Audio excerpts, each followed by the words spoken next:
Hello everyone and welcome back to the Bond Armory. I'm Ray Crumpold, and just a week and a half ago the first No Time to Die trailer was finally released. Since then, YouTube's been flooded with reaction videos all for the positive. I loved it too. But this isn't going to be that kind of video. Instead, we're going to take a look at the trailer and see if we could figure out where the story might be going. Who knows what we might uncover. But with that being said, I want to give you a warning. This is a potential spoiler warning. All of this is made up. This is stuff that we came up with off the top of our heads. It's all theory. But if we're right, I don't want to ruin it for anybody. I'm not going to be doing it alone this time, though. A really good friend of mine is going to join me. One of my favorite cinephiles, Mr. Head of Section, Mr. Being James Bond himself, Joe Darlington, is going to join me as we break down the No Time to Die trailer.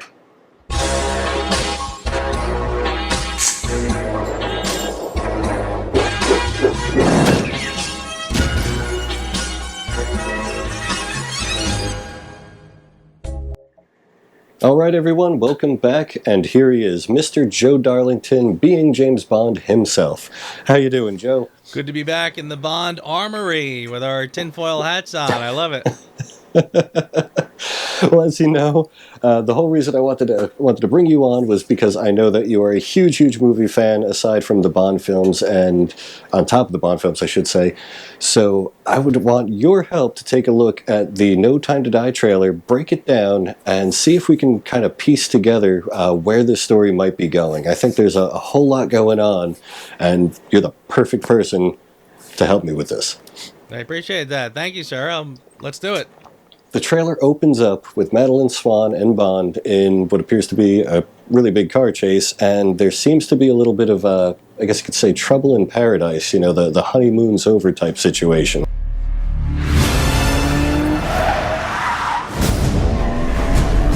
Why would I betray you? We all have our secrets. We just didn't get to yours yet. Very interesting. Very interesting. We, the Bond films usually end with Bond and his leading lady going off into the sunset. You know, we don't usually get the day after. So, and that's very much what this is. This is Bond and his lady the day after.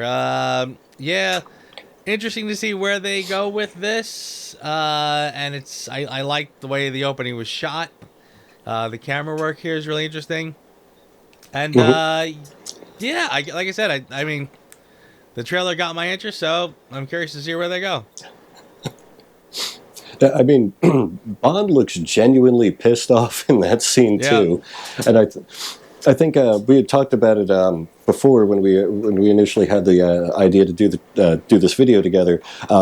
That the camera work itself, you were saying, was really interesting, the way that it's kind of in front of him, facing him. Yeah, I don't know what you call that, but there's, I mean, it's, we've seen it with, like, the GoPros when they're mounted on somebody, kind of facing them, where their head is still and the background is shimmying, and they're doing something like that here with him, and it really does kind of make that enraged sort of a sensation really comes through.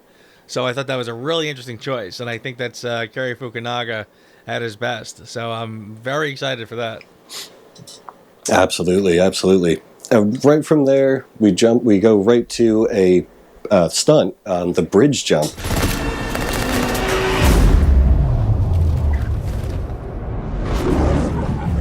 Now, this kind of makes me think, between the car chase, the bridge jump, and all that, I kind of think that this is going to be the pre-title sequence. This is going to be the big stunt, at least for the opening. What do you think? I tend to agree with that, and I would agree. I've heard people notice before I noticed that there's a tie that is there for one shot, not there for other shots. So this might be a pretty extended pre-titles if this is all in the same thing.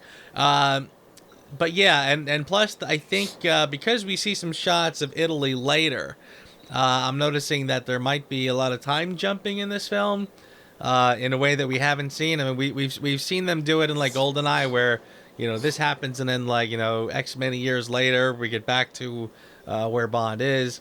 But this might be kind of more of a back and forth sort of thing. So interesting, yeah, very interesting. I think you're completely right. I had the same thought process. Tarantinoing it, so to speak, where you get different parts of the movie in different orders, but then it all comes together like a puzzle, and towards the end of it is when we finally get everything together and we see the whole picture. Yeah. The world is arming faster than we can respond. Where's 007? Now, from that line, we've heard the rumors with Nomi's character being the new James Bond, which we know that's not true, but could she be the new 007? Is M talking about Bond, or is M talking about Nomi? I think he's talking about Nomi. I definitely think they're going to go that way. I think we've heard that rumor for quite a while, that there's going to be that particular line, and she's going to be the one who walks in the door. Yeah, so that's what I would go with. I think it seems like 007. Well, excuse me. It seems that James Bond is going to enter this story from sort of a side door. So yeah, so I'm going to go with the idea that that's Nomi he's talking about. I completely agree. I kind of suspect we're still going to get a joke somewhere in the movie where they're both there. M says something about 007 and they both respond. I think that's, I know it's a little tongue-in-cheek and on the nose, but I think that we're going to see that as well. We see two people in tactical outfits breach a window and come rappelling in. We see a series of incendiary devices lined up in a hallway of a building. They detonate. And one thing I noticed watching the trailer, in the opening scenes in Italy, this particular scene, and again later, there's one particular henchman that keeps showing up. He has a terrible haircut, super high fade. He wears this super gaudy jacket as well. You'll see that later. Yeah. But I think that character is going to play a part. I think he's actually going to be our main villain's, side guy. His number two, so to speak. What did you think of that little action sequence? It was all pretty good. Yeah, I did notice the bad haircut and the loud jacket. Interesting how they didn't really give him a lot of, he didn't get his moment in the thing where you see his face and you sort of say, "Here's the henchman." Right. So they're again they focused on the right things in the trailer, but the action scenes all look pretty damn good. I agree. I'm super excited about it, and there's a lot more from the Bond Armory point of view. From what we've seen so far in the trailer, tactically, a lot of things look right this time around. It doesn't look like it still looks Hollywood, but it looks done correctly. Yeah, it does seem like they're, again, a lot of the Bond, the Craig era has been influenced by Jason Bourne, Mission Impossible. I think they are trying to keep one foot in a very realistic setting. So, I think that's a good thing. I think it's a plus. I need a favor, brother. You're the only one I trust for this. This particular part of the trailer left me with probably more questions than I think Swan and Bond fighting. It just kind of resonated. Why would Felix, active CIA, go to a retiree from a different agency for help? Yeah, that was interesting, and it's a great question that you bring up. I think there's, at the very least, there's a mole somewhere, and I think he doesn't know who to trust, so he has to go to James Bond. At worst, the whole agency could be corrupted, etc. They certainly alluded to that in Spectre, that basically C and that Spectre had essentially infiltrated, kind of mimicking the plots from like Captain America: Winter Soldier, where Hydra had infected the government, and Rogue Nation, Mission Impossible Rogue Nation, I think it was. That or was it Ghost Protocol? I forget. And I think it was Rogue Nation, where they kind of had done something similar, where the baddies had really infiltrated the government agencies. So things must be bad. It's true, and also in Quantum of Solace, the CIA kind of left, or at least Felix's higher ups in the CIA kind of left a bad taste in his mouth when they were kind of in bed with Green too. So I wonder if he doesn't want to go through his normal channels because of that, like you said, like a mole or something along those lines. Yeah. Interesting. The world's moved on, Commander Bond. You were 00? 2 years. So stay in your lane. You get in my way, I will put a bullet in your knee. One that works. She's being a little hard ass on Bond. Yeah. And conflict is a good thing. I feel like we've sort of been talking about this for possibly months, depending on how you look at it. But yeah, I think interestingly, the idea that Bond is going to be paired with another agent, a female agent, is nothing new. So I think it's kind of more of the same. In fact, there was actually her intro in particular gave me a flashback of Rosie Carver. And, not because she's a black female. No. I mean, specifically, the scene reminded me of the introduction of Rosie Carver because, again, Rosie Carver shows up. She's wearing a big wig, and the wig falls off, and then she's sitting on the bed talking to James Bond. Something very similar happens here because you see them kind of eyeing each other up in the nightclub. Right. And she's obviously wearing a wig because she had this sort of like high hairdo. Then they cut to a shot of her sitting in Bond's hotel room. I think it's a hotel room, I assume. Looks like a tropical location. The wig is gone, so she's got a very short haircut, just like Rosie Carver under the wig. And she's even wearing a backless top, very similar to what Rosie Carver was wearing. So I kind of felt like this was a very specific callback to that scene in Live and Let Die. Gotcha. Interesting. Very interesting. One thing I picked up on this scene too, like you said, where they kind of eye each other up at the nightclub, it appears it could be the same place that Bond is meeting with Felix. And because of Felix meeting with Bond, I kind of got the impression that possibly she might be tailing Felix for whatever the big secret is that he knows that he only trusts to Bond.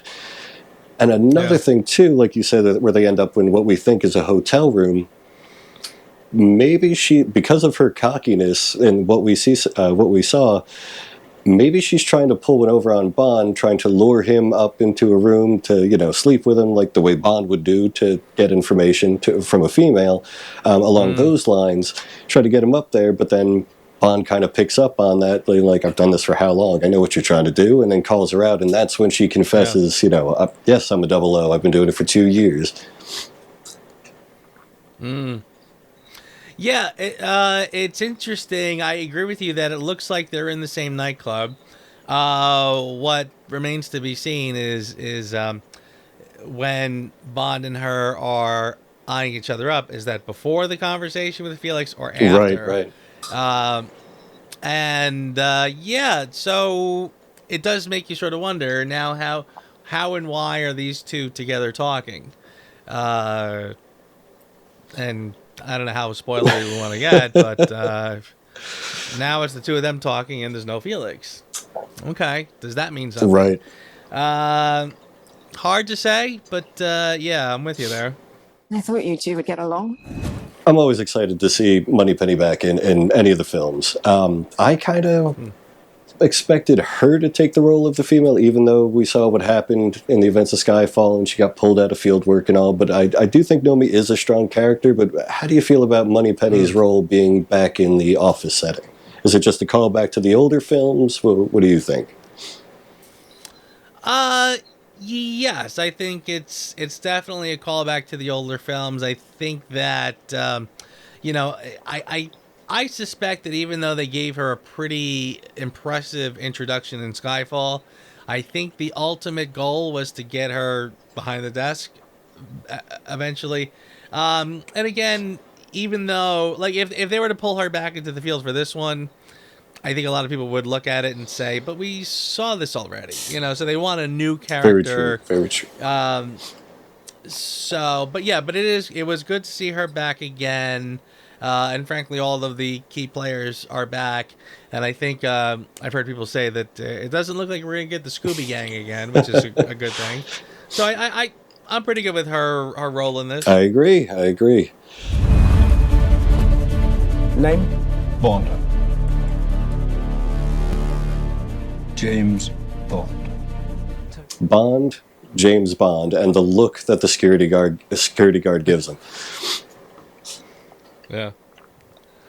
Yeah, and that was great too. It's funny. I think I heard one casual reviewer say, "How does this guy not know who James Bond is?" And I'm like, "Nah, he totally knows who James Bond is. That's the whole point. Like, he's looking down, and as soon as he says Bond, the guy like his eyes look up like, Like, what? seriously? So, like, oh my God, really? Like, so yes, I mean, the look of recognition on the guy's face is just brilliant. And then when he, one of the things I loved about Casino Royale was the idea that they took a lot of Bond tropes and just put a spin on them.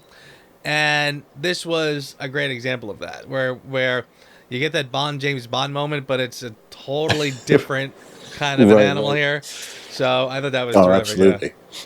So you're not dead. Hello, Q. I missed you. It's always cool to see Q, but the big thing that people seem to be pointing out is the glass on Q's door to the apartment that they're going in, because it comes back into play later in the trailer. You know what I'm talking about with that, right? Yeah. Okay. Yep. You want to talk about that now, or you want to touch up on it when we get to it? Well, I mean, it's the elephant in the room, frankly, at this point. It is very conspicuous that they would do that. If it's not the same place, if it's not the same window, it would be like odd.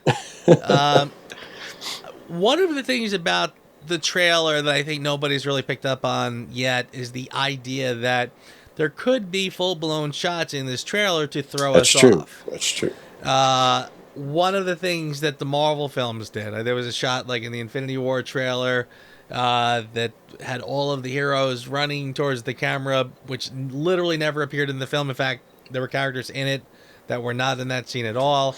And we know that Eon tends to pick up on the trends. So it's very possible they could have thrown something in there that was just to totally throw us off. One of the things you notice about the mask behind the glass is that the mask is still totally intact. As opposed to other scenes where there's chunks taken out. So, yeah, again, I'm not predicting that that's what that is, that it's a total misdirect, but it's a possibility. And it's very hard to say what that could be if it's not. Very true. I on the other hand, I think I might disagree with you a little bit. I think that is going to be in the movie. Okay. I think it's going to be a major part of the movie. And I'm just going to come out and say it. We know from the official synopsis of the film that a scientist gets kidnapped and Bond is pulled back in to help with the rescue. What if Q is that scientist? Okay, that's interesting. That's interesting. He is definitely a techie guy. So that's,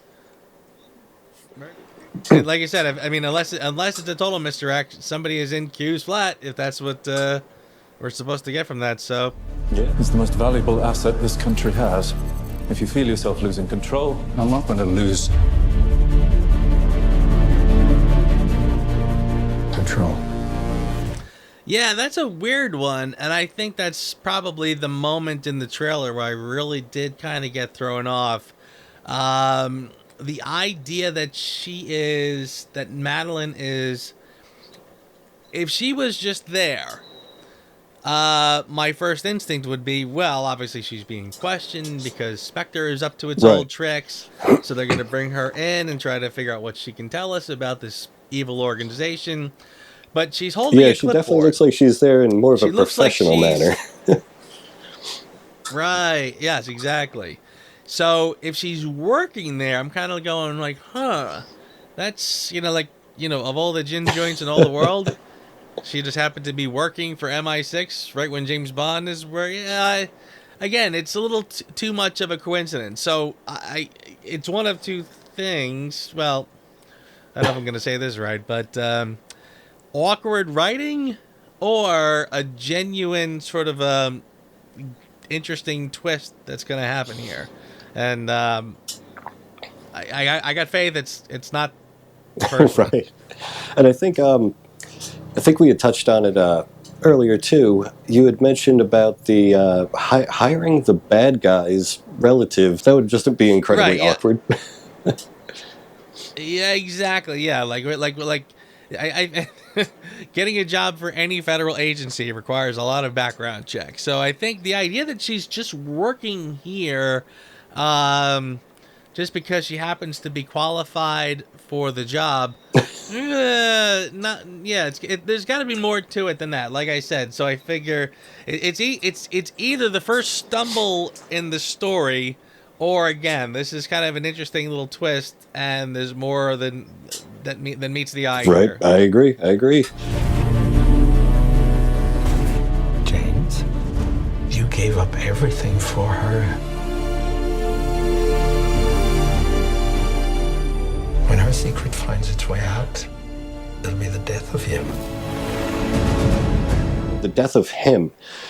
I don't think he's talking to Bond. I think maybe that's two different parts of two different scenes cut into one to give it that dialogue, because why would he say the death of him to Bond unless he's referring to the main villain that we're going to talk about shortly?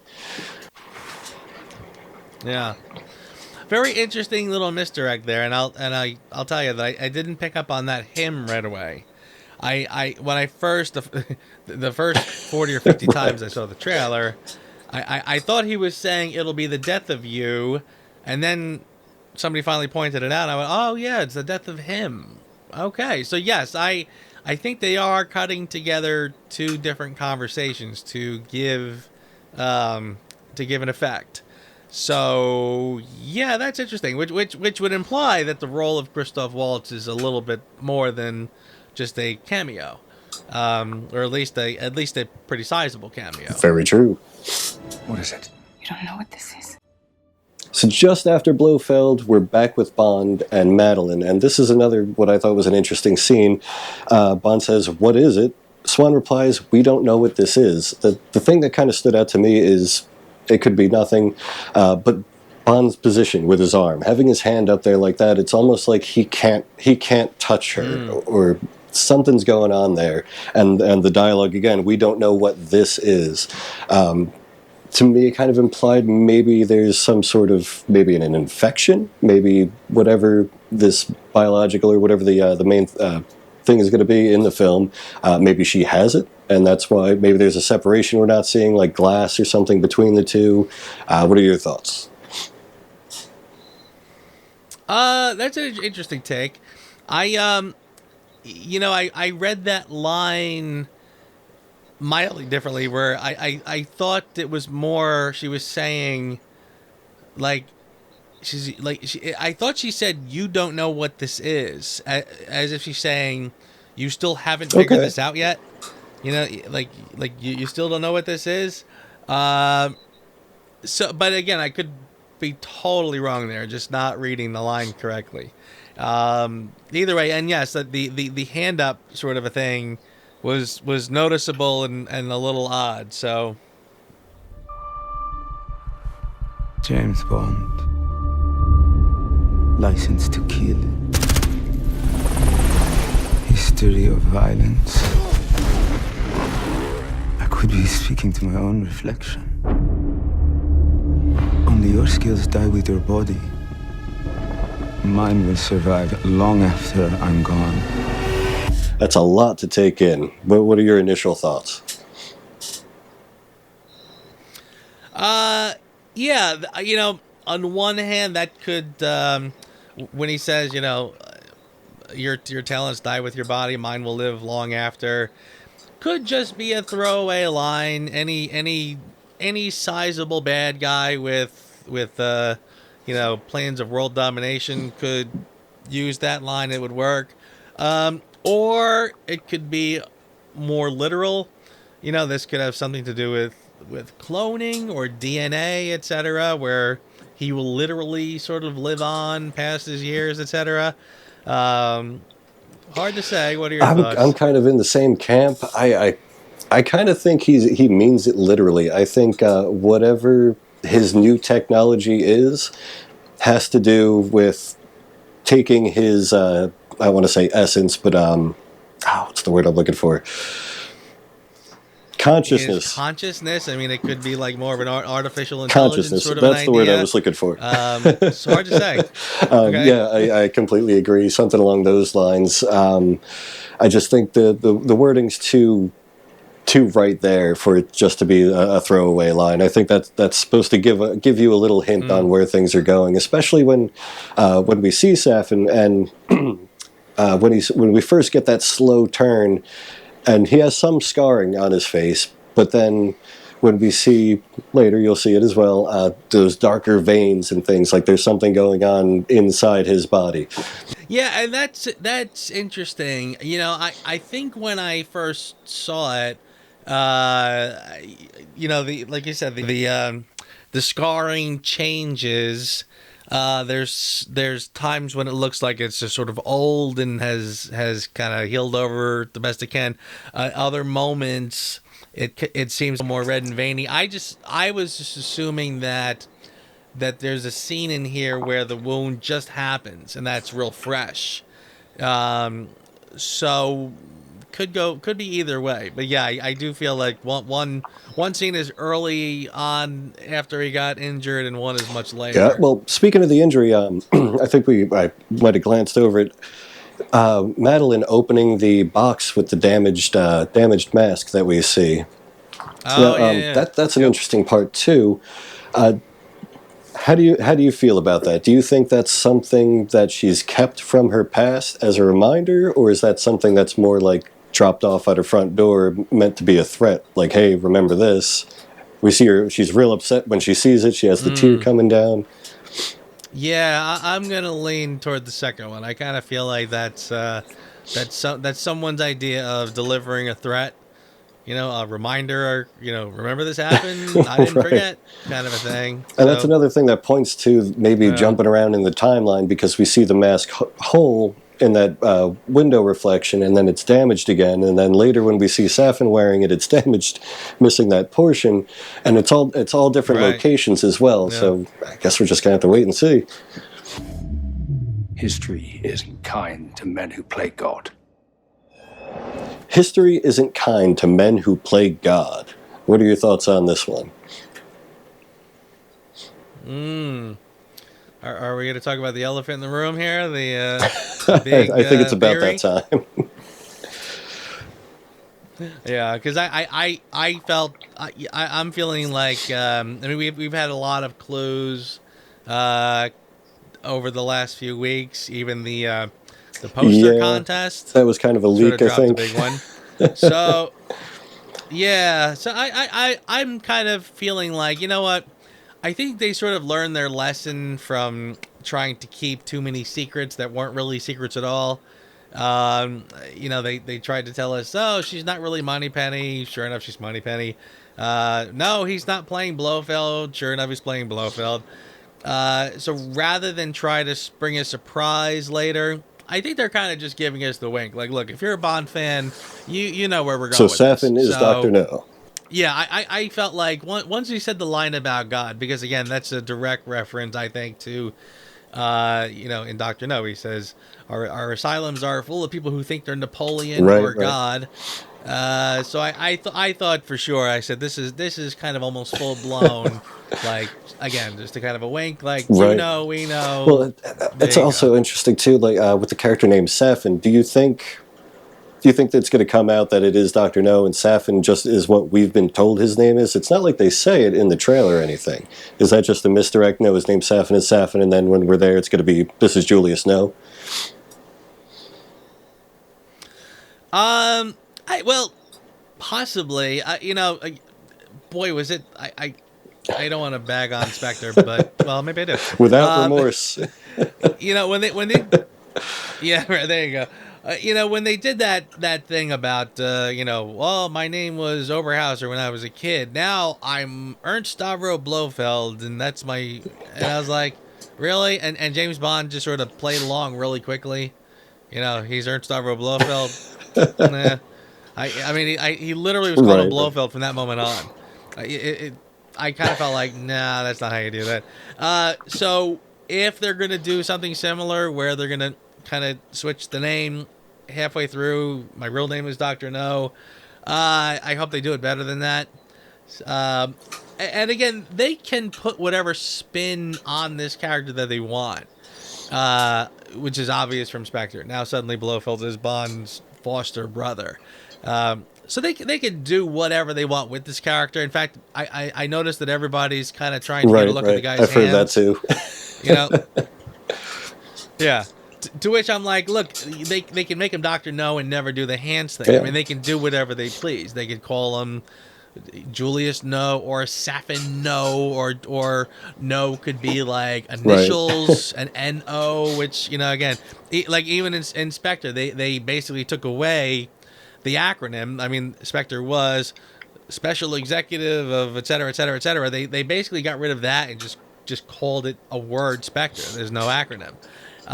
So again, they can play with this character however they want. They don't have to find other things to make it Dr. No. They could just, here's the new Dr. No. And that's it's a distinct possibility. And now, while we're on the subject, this is something that I had noticed from your podcast that you did a little while ago. The character, Rami Malek's character, Safin, just Safin, as far as we know. Now, there are two doctors that are going to appear in No Time to Die.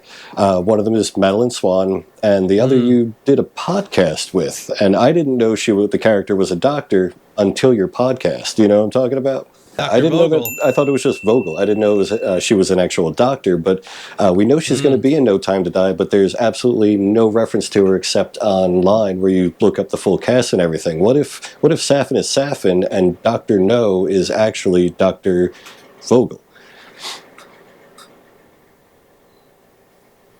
Now that's an interesting possibility. Safin is Dr. Vogel. No, it's Dr. Or rather, Dr. No. Okay, yeah, you know what? I could see them trying to do a little bait and switch and try to pull the rug out a little bit. Definitely a possibility. If that's the case, I'm going to have a hell of an interview right. if I get her back again. Oh, make sure you book her quick. I mean, there you go. There you go.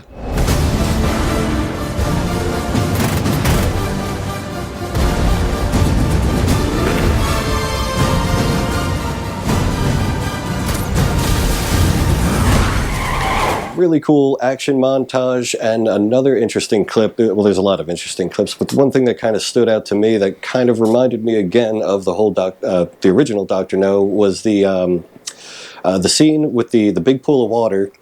And we have a bunch of guys or people working in kind of red quarantine suits with these glowing rods coming out of the water. Definitely harken back to the original Dr. No with me with those big outfits, the quarantine things. What did you think about that?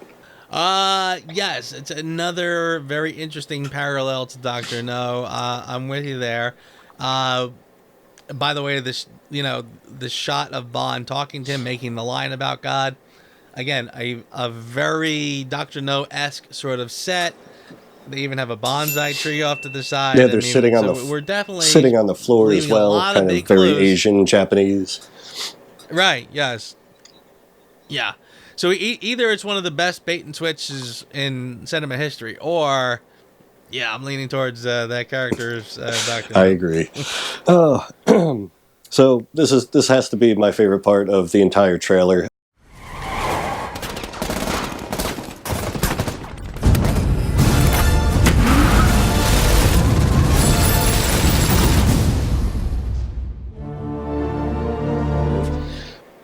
Cool as can be. Just Bond looks down, presses a button on the console, two Gatling guns come popping out of the headlights, and does a donut and just wipes everybody out. And again, we see the bad haircut henchman, by the way, and just wipes everybody out with it. I literally, while watching it, was just like, yeah, at the top of my lungs. It was very cool. Definitely my favorite part. How about you? Yes, I loved it. and frankly, it was almost one of those moments where it's like, you say to yourself, like, have we really gone the whole franchise and never seen Bond actually do that before? Like, I almost feel like that was such a given. The machine guns coming out of headlights and him doing donuts and taking everybody out. What a great moment. But actually, I did hear people complain about the Gatling guns in the car. You're the Bond Armory. I loved it. I thought it was a great way to update it. I mean, originally I think there were Browning machine guns in there. It just makes more sense to me for the Gatling gun. Different caliber, obviously, but it was cool. I mean, seeing them spin and rotate with the muzzle blast coming out of there. I mean, you see it on the airplanes, the Warthog, tank busters they're called. That sound, it's amazing. Having two of those in a car, come on, that's brilliant. Oh, and last but not least, the final part of the trailer kind of comes as a little bit of a surprise. And if you missed it, go back and watch it. But you get a bit of a gun barrel-esque sequence. That, I think, was my second favorite part, next to the DB5 shootout. How about you? Yeah, that was definitely a great moment. And again, like I was saying earlier about when he does the James Bond line, and I say, I love when they take little tropes and sort of spin them on their heads a little bit. Very similar idea there. I've had people wonder, like, do you think that means we're not going to get a full-blown gun barrel? No, I think we are, because, again, I can't see them going backwards after Spectre. So, yeah, I think that was just a really cool shot and a really good moment. The perfect way to cap the trailer off. So, yeah, absolutely. I agree. I think I hope we get a full-blown gun barrel sequence, but just having that at the very end as that final last little half a second clip was phenomenal. Right. Totally.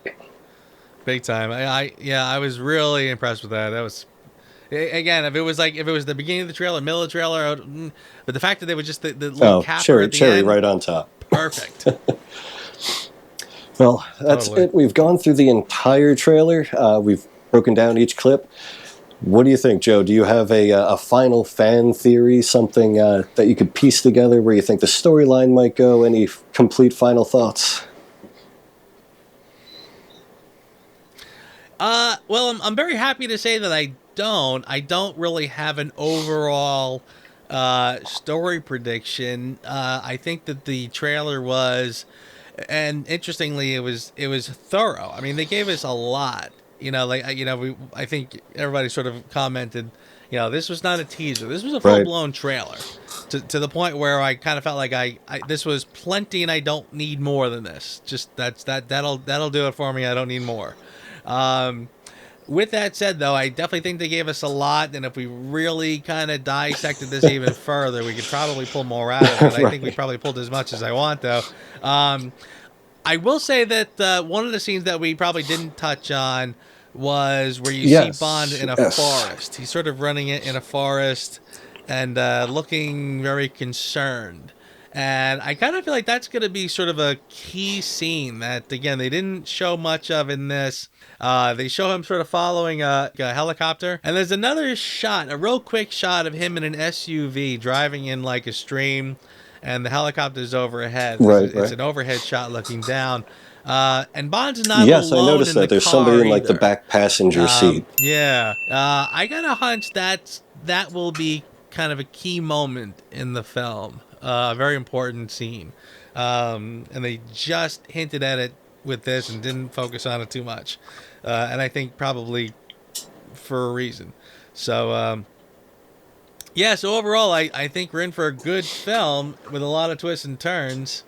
And I have a feeling we might be back here after the film comes out, looking back at our thoughts and predictions and trying to figure out where we were warm and where we were cold. Yeah, that's definitely going to be fun. I hope there's, I don't know, do I hope that there's an I told you so moment? I don't know. I want to be surprised, but it's just fun to play around with this and kind of theorize on what we're actually going to see. Absolutely. Well, thank you, Joe, so much for joining me. If you haven't already, make sure that you head over to Being James Bond podcast as well as YouTube channel and like, share, and subscribe.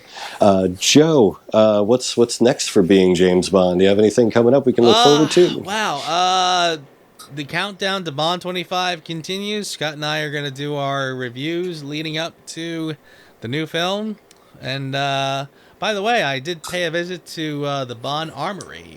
Ray and I hit a gun range not too long ago. Kind of saving that one for a special occasion, but that'll be out pretty soon. Ah, very good. Thank you again for joining me, Joe. As always, please like, share, and subscribe, and we will see you next time on the Bond Armory.